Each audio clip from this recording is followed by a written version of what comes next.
Climax अभी बाकी है।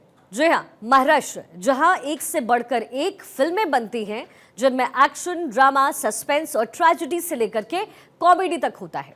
माया नगरी मुंबई से निकली स्क्रिप्ट पूरी दुनिया को रोमांचित करती है, तो क्या महाराष्ट्र की सियासी पिक्चर भी कुछ ऐसी ही होने वाली है?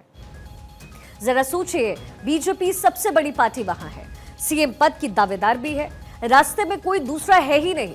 शिंदे खुद को रेस से बाहर अभी भी कर चुके हैं, फिर भी आखिर किस बात की देरी महाराष्ट्र में है? क्यों फडणवीस के नाम का ऐलान नहीं हो पा रहा है? आखिर क्या बात है कि रास्ता क्लियर होने के बाद भी सीएम का नाम सामने नहीं आ पाया? आज हम इसी पर चर्चा करने वाले हैं, इसी मुद्दे को हम उठाने वाले हैं और महाराष्ट्र की राजनीति में क्या हो रहा है इस पर हम चर्चा करेंगे।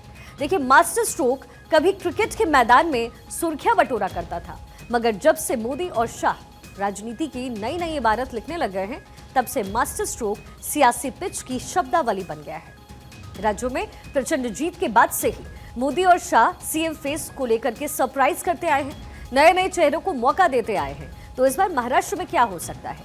2017 में जब बीजेपी ने उत्तर प्रदेश में प्रचंड जीत का परचम लहराया, तब दूर दूर तक योगी आदित्यनाथ का नाम तक नहीं आया और आज वो देश के सबसे चर्चित मुख्यमंत्रियों की लिस्ट में शुमार है और सबसे टॉप पर है। अब कुछ ऐसा ही पिछले साल मध्य प्रदेश में हुआ, जब शिवराज सिंह चौहान की लीडरशिप में चुनाव जीत करके सत्ता में लौटी बीजेपी ने मोहन यादव को सीएम बना करके सबको सरप्राइज कर दिया। छत्तीसगढ़ और राजस्थान में भी पुराने और चर्चित चेहरों को दरकिनार कर बीजेपी ने कार्यकर्ताओं की भीड़ से अपना मुख्यमंत्री का चेहरा चुन लिया। तो क्या अब महाराष्ट्र की बारी है? क्या महाराष्ट्र में मोदी और शाह की जोड़ी कुछ ऐसा ही करने वाली है? सियासी गलियारों में इस बात पर भी चर्चा आम होने लग गई है। देरी का मतलब क्लियर है कि मोदी और शाह के मन में कोई चौंकाने वाला प्लान भी हो सकता है, जिसका खुलासा होते ही हर कोई शायद हैरान हो जाए। सबसे पहले जान लेते हैं कि महाराष्ट्र के मुख्यमंत्री पद के लिए कौन कौन से नाम इस समय चल रहे हैं। रेस में 3 फेसेस हैं। कौन कौन है? देवेंद्र फडणवीस, जो कि जाहिर है पूर्व मुख्यमंत्री हैं, उन्होंने काम भी बीजेपी के लिए किया, ये फर्स्ट चॉइस हो सकते हैं। दूसरे चॉइस की बात करें तो मुरलीधर मोहोल को, जो कि बीजेपी के सांसद हैं, उन्हें भी शायद मुख्यमंत्री बनाया जा सकता है बीजेपी की तरफ से, ये सेकंड चॉइस हो गए बीजेपी के। अब थर्ड चॉइस का जिक्र करते हैं, चंद्रशेखर बावनकुले। इनका नाम आपने खूब सुना होगा, क्योंकि इन्होंने महाराष्ट्र चुनाव में खूब जोर शोर से प्रचार किया और पार्टी के लिए अंदरूनी तरीके से काम किया और प्रदेश के अध्यक्ष भी हैं। ये हो गए 3 चॉइसेस। तो क्या आप तीनों में से एक कोई मुख्यमंत्री होंगे या फिर फडणवीस के नाम पर एक बार फिर से मुहर लगेगा? तो क्या महाराष्ट्र में भी सरप्राइजिंग सीएम होगा? अब इस बात पर चर्चा तेज हो गई है, जैसा प्रधानमंत्री मोदी और अमित शाह हमेशा से करते आए हैं। अब ऐसा ही उड़ीसा में भी हुआ था, जब मोहन मांझी को मुख्यमंत्री पद सौंप करके सबको चौंकाया गया। कई राज्यों में ऐसा ट्रेंड भी देखने को मिला है और ये होता रहा है। जैसे हाल ही में हरियाणा की बात करें तो हरियाणा में मनोहर लाल को हटा करके नायब सिंह सैनी को सत्ता की बागडोर सौंप दी गई। अब महाराष्ट्र में भी कुछ ऐसा हो सकता है क्या? इस बात से इनकार भी नहीं किया जा सकता है, क्योंकि जो एग्जाम्पल सेट किए हैं बीजेपी ने वो कुछ इसी तरीके के हैं। लेकिन देवेंद्र फडणवीस का नाम इसमें सबसे आगे है, मगर 2 और चेहरे जो सामने आ गए हैं, मुरलीधर मोहोल और चंद्रशेखर बावनकुले। अब चलिए, ये दोनों कौन हैं और क्या है इनका पूरा सियासी कद, जरा आपको ये बताते हैं ताकि आपको आसानी हो आगे समझने में। महाराष्ट्र में क्या सरप्राइजिंग सीएम होगा, ये एक अहम सवाल है। बीजेपी को देखें, अगर पीछे की हिस्ट्री देखें तो कुछ ऐसा नजर आता है। लेकिन ये 2 और नाम जो कि फडणवीस के अलावा है, वो हैं कौन, वो पहले आपको बताते हैं।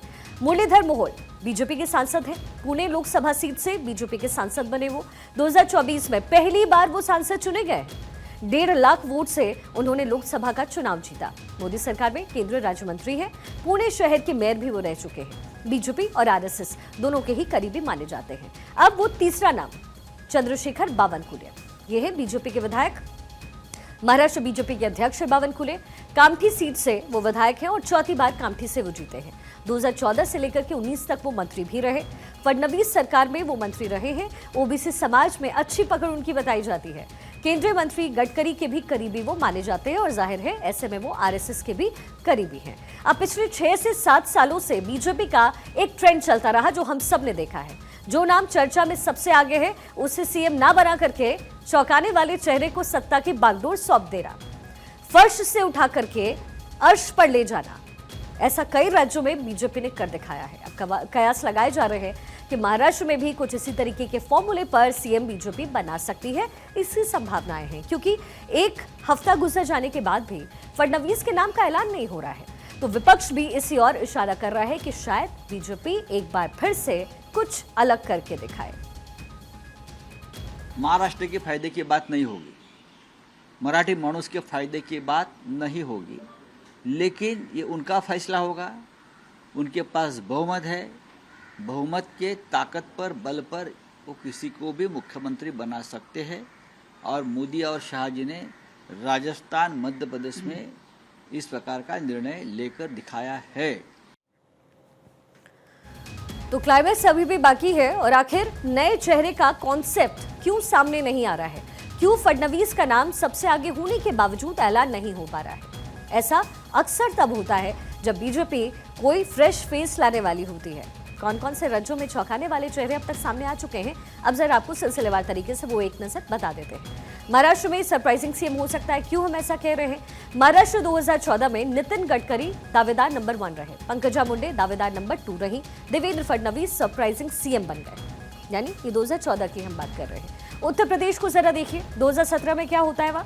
मनोज सिन्हा दावेदार नंबर 1 थे, केशव प्रसाद मौर्य दावेदार नंबर 2 थे और योगी आदित्यनाथ थे सरप्राइजिंग सीएम। यानी उन दोनों में से ही कोई नहीं चुना गया और योगी को लेकर के बीजेपी सामने आई।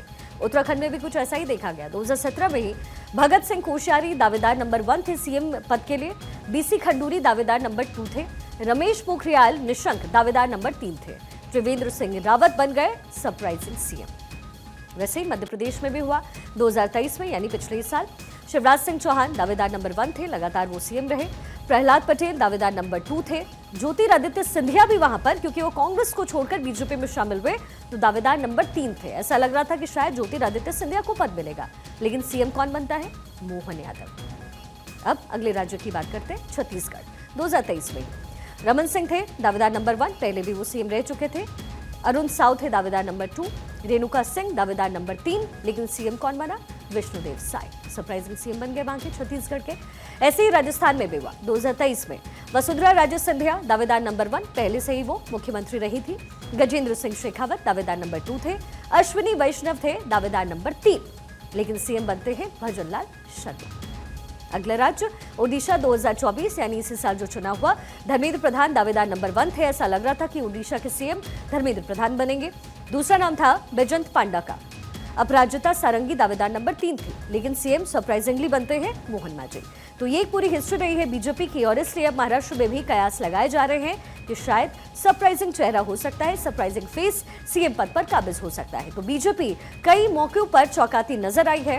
कोई हैरत नहीं होगी अगर महाराष्ट्र में भी कुछ ऐसा ही हो जाए, क्योंकि जिन राज्यों में बीजेपी सीएम चुनने में 7 दिन या इससे ज्यादा का वक्त लगाती है, कुछ ऐसा ही होता है। वहां चौंकाने वाले चेहरे का नाम ही सत्ता पर काबिज होने में अमल किया जाता है। तो क्या महाराष्ट्र में भी ऐसा ही होने जा रहा है? इंतजार अब शायद 2 या 3 दिन का ही होगा, क्योंकि कहा जा रहा है कि 5 तारीख को ही शपथ ग्रहण समारोह होगा। तो मान करके चल लेते हैं कि 2 या 3 दिन का वक्त है। लेकिन सवाल ये है कि अगर देवेंद्र फडणवीस सीएम नहीं बनते हैं तो उन्हें मिलेगा क्या? सूत्रों पर अगर यकीन करें तो फडणवीस को बीजेपी का राष्ट्राध्यक्ष बनाया जा सकता है, और ये बड़ी बात हो जाएगी, क्योंकि जेपी नड्डा एक्सटेंशन पर चल रहे हैं, आप जानते हैं। ऐसे में बीजेपी को एक फुल टाइम राष्ट्राध्यक्ष की है तलाश, जिसमें देवेंद्र फडणवीस को एकदम फिट किया जा सकता है, और शायद हो सकता है कि उन्हें बीजेपी का राष्ट्राध्यक्ष बनाया जाए। इधर शिंदे को लेकर के भी बड़ी खबर है। उनके सबसे करीबी और शिवसेना विधायक संजय शिरसाट ने कहा है कि आज शाम तक शिंदे बड़ा फैसला लेने जा रहे हैं। तो क्या होने वाला है महाराष्ट्र की राजनीति में, ये देखना दिलचस्प रहेगा। ऐसी जो भी राजकीय पेच प्रसंग आता है, या तो उनको लगता है कि अपने को सोचने के लिए वक्त चाहिए, तो वो उनका गांव को प्रायोरिटी देते हैं। दरेगांव जाते हैं, वहाँ ना उनका मोबाइल लगता है ना कुछ लगता है। एक आराम से एक बड़ा निर्णय लेने का रहा तो हमेशा वो दरेगांव गए हैं। शायद आज वो गए हैं, कल शाम तक कुछ तो निर्णय वो लेंगे जरूर। बड़ा निर्णय होने जा रहा है। बड़ा निर्णय तो लेंगे जरूर। ये पॉलिटिकल जो हलचल हो रही है, जो उथल पुथल हो रही है, क्या करना चाहिए नहीं करना चाहिए, उसके बारे में वो जरूर निर्णय लेंगे। शिंदे अभी सतारा में अपने गांव में हैं। बताया जा रहा है कि आज वो कोई बड़ा फैसला ले सकते हैं, ये बातें सामने आ रही है। 28 नवंबर को शिंदे, फडणवीस और अजित पवार दिल्ली में ही मौजूद थे। तीनों के साथ गृह मंत्री अमित शाह ने चर्चा की है और इस बैठक में बड़े फैसले की उम्मीद थी, मगर बात बनी नहीं, जिसके बाद तीनों ही नेता मुंबई वापस लौट आए, जहां से कल शिंदे अचानक अपने गांव सतारा चले गए। कल मुंबई में होने वाली महायुति की बैठक को भी अचानक रद्द कर दिया गया। आखिर शिंदे के साथ बीजेपी की बात कहां पर फंसी हुई है? सूत्रों के हवाले से जो खबर है वो जरा आपको दे देते हैं। क्या चर्चाएं हो रही हैं, क्या हो रहा है? कहा जा रहा है कि पेच फंसा हुआ है। कहां पर?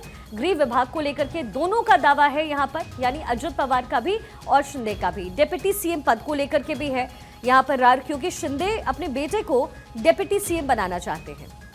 केंद्रीय मंत्री पे भी पेच फंसा हुआ नजर आ रहा है। शिंदे केंद्र में नहीं जाना चाहते हैं, सूत्रों के हवाले से ये खबर है। तो महाराष्ट्र की राजनीति में बहुत कुछ चल रहा है, लेकिन आखिरकार जो फैसला होगा वो होगा गृह मंत्री अमित शाह और प्रधानमंत्री मोदी का।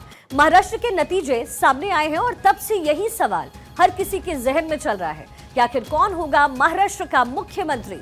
23 नवंबर के बाद आखिर क्या क्या डेवलपमेंट्स देखने को मिले हैं, जरा इस पर भी एक नजर डाल लेते हैं। सियासी सस्पेंस का जो पूरा कैलेंडर है वो क्या कहता है? 20 नवंबर सभी 288 सीटों पर मतदान होता है। 23 नवंबर को नतीजों का ऐलान हो जाता है। महायुति की प्रचंड जीत होती है। बीजेपी सबसे बड़ी पार्टी वहां बनती है और ये सरप्राइजिंग फैक्टर बीजेपी के लिए भी रहा। 27 नवंबर खुद सामने आए सीएम शिंदे, बीजेपी के सीएम फेस को समर्थन दिया। उन्होंने कहा कि मोदी जी जो डिसाइड करेंगे हम उसके फेवर में रहेंगे। सीएम की रेस से खुद को बाहर फौरन ही वहां पर बता दिया। 28 नवंबर दिल्ली में शाह के साथ उनके घर पर बैठक होती है, जिसमें फडणवीस, एकनाथ शिंदे और अजित पवार मौजूद रहते हैं। सरकार गठन को लेकर के यहां पर चर्चा होती है, लेकिन बात कहीं तो फंसी है। 29 नवंबर यानी कल के दिन मुंबई में महायुति की मीटिंग जो है अचानक कैंसिल हो जाती है। अचानक अपने गांव सतारा चले जाते हैं एकनाथ शिंदे सीएम फेस पर, लेकिन अभी भी सस्पेंस बरकरार है। ये फुल ऑन कैलेंडर है जो हमने आपको दिखाया है, लेकिन शायद 3 से 4 दिन के बाद ही कहा जा रहा है कि 5 दिसंबर को जो महाराष्ट्र का नया सीएम होगा वो शपथ लेगा। लेकिन कौन होगा महाराष्ट्र का नया मुख्यमंत्री, इससे लेकर के खूब अटकलें लगाई जा रही हैं। इन सबके बीच विपक्ष महायुति पर हमले बोल रहा है, तो शिंदे गुट का कहना है कि जल्द ही नए सीएम का नाम देश के सामने होगा। कल रात को बहुत देर तक मीटिंग चली और मुझे ऐसी आशा है कि आने वाले हफ्ते में सारी चीज़ें क्लियर हो जाएंगी।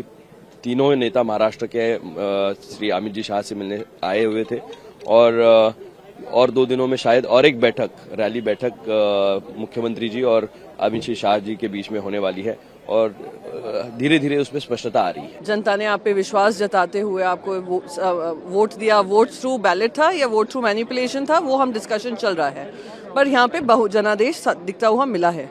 तो आप इतनी देरी कर रहे हैं तो क्या ये उसका नादर नहीं है? जो आपने वादा किया है, क्या उनकी वादा खिलाफी नहीं है? कि अगर आप आपस में मिलकर ये निर्णय नहीं ले पा रहे हैं मुख्यमंत्री कौन बनेगा, तो आप बाकी सारे निर्णय कैसे लेंगे? अगर आपस में ही तालमेल नहीं है तो दिखाता है कि ये लोग सत्ता के लिए आए हैं, ना कि जनता की सेवा करने। कल भी बैठे थे ना, तो आपस महाराष्ट्र में बैठकर क्या करेंगे? जो कल आदेश दिया होगा अमित शाह जी ने या और नरेंद्र मोदी जी ने, उनको मानना पड़ेगा। हाई कमांड है। सीएम डीसीएम बन रहे हैं अभी और डीसीएम सीएम बन रहे हैं। इस पर आप देखिए, पहले भी मिस्टर देवेंद्र फडणवीस कभी सीएम थे, वो डीसीएम बन गए। एकनाथ शिंदे उनको बहुत जूनियर थे। कभी एकनाथ शिंदे जी ने मुख्यमंत्री देवेंद्र जी के कैबिनेट में काम किया है, अचानक देवेंद्र जी उनके कैबिनेट में काम करने लगे। अब जिस प्रकार की राजनीति महाराष्ट्र में चल रही है, उसमें कोई स्वाभिमान नाम की चीज अब बाकी नहीं। सत्यप्रकाश सोनी मेरे सहयोगी इस समय ग्राउंड जीरो से हमारे साथ कनेक्टेड हैं। सत्यप्रकाश, महाराष्ट्र की राजनीति में क्या चल रहा है? अगर आपसे सिर्फ एक लाइन में सवाल पूछूं, पेच कहां पर फंसा हुआ है? क्योंकि हमने सुना कि शिंदे अपने गांव चले गए हैं, क्या कहीं पर पेच जो बीजेपी और शिंदे गुट के बीच में जो समन्वय है वो नहीं बन पा रहा है? पेच कहाँ फंसा है? बिल्कुल शिखा जी, देखिए, भारतीय जनता पार्टी जब भी इस तरह का वक्त लेती है तो जाहिर तौर पर आने वाले समय में कुछ नया करती है, कुछ बड़ा करती है। एक बार फिर से महाराष्ट्र में कुछ नया और बड़ा होने वाला है। ये तो हो गई भारतीय जनता पार्टी की बात। अब रही बात कि एकनाथ शिंदे क्यों नाराज है और क्यों वह गाँव चले गए। गाँव इसलिए चले गए कि वह बड़ा निर्णय लेने वाले हैं, क्योंकि गाँव जाने से पहले ही उन्होंने कहा था वह सरकार का हिस्सा नहीं रहेंगे। उन्होंने अपने बेटे के लिए मांग की थी कि अगर डीसीएम रहेगा तो उनका बेटा डीसीएम रहेगा। उन्होंने गृह विभाग की मांग की थी, अर्बन डेवलपमेंट विभाग की मांग की थी, लेकिन भारतीय जनता पार्टी ने यह तय कर दिया है कि जो भी सीएम रहेगा उसके पास गृह विभाग रहेगा। अब एकनाथ शिंदे की तरफ से यह कहा गया कि जब वह सीएम थे और देवेंद्र फडणवीस डीसीएम थे तो गृह विभाग डीसीएम के पास था, देवेंद्र फडणवीस के पास था, और अब जब एकनाथ शिंदे गुट के किसी भी विधायक को गृह डीसीएम बनाया जा रहा है तो गृह विभाग उन्हें क्यों नहीं दिया जा रहा है, यह पेच की बात है। इस मामले को लेकर पेच फंसा हुआ है। नहीं तो फिर दूसरी सत्य बात, प्रकाश, क्या एकनाथ यहाँ शिंदे पर ने टूट सीधे की भी तौर पर कह दिया संभावनाएं हो सकती कि वह हैं? जो है, हालांकि बीजेपी के साथ सरकार अजित भी पवार हैं, उन्होंने किसी पद की मांग नहीं की है। सत्य प्रकाश, अगर आप तक मेरी आवाज पहुंच रही है तो शिंदे जो बड़ा निर्णय लेने वाले हैं, क्या इसमें टूट की भी संभावनाएं दिखती है? बिल्कुल, देखिए कल शिंदे गुट के भरोसेमंद विधायक उदय सावंत की जब प्रेस कॉन्फ्रेंस हो रही थी उस दौरान भी उन्होंने कहा कि हम सब 7 विधायक मिलकर शिंदे साहब से आग्रह किया है कि वह सरकार का हिस्सा बने रहे, सरकार में रहेंगे तब लोगों का काम करेंगे। मतलब स्पष्ट हो जाता है कि एकनाथ शिंदे ने यह तय कर लिया है कि वह सरकार में नहीं रहेंगे। क्यों? क्योंकि उनकी जो मांगे हैं सरकार उन्हें मानने के लिए तैयार नहीं है, भारतीय जनता पार्टी उन्हें मानने के लिए तैयार नहीं है। यही वजह है नाराजगी, और यही वजह है कि शिंदे गुट के ही विधायक एकनाथ शिंदे को मनाने में जुटे हैं कि आप मान जाइए और सरकार के साथ ही रहिए। तो ऐसे में और जाहिर है, हमने पहले भी देखा है सत्य प्रकाश कि परिवारवाद के लगभग खिलाफ रही है बीजेपी। ऐसे में ये निर्णय अगर बीजेपी की तरफ से लिया जाता है तो ये बड़ा निर्णय होगा।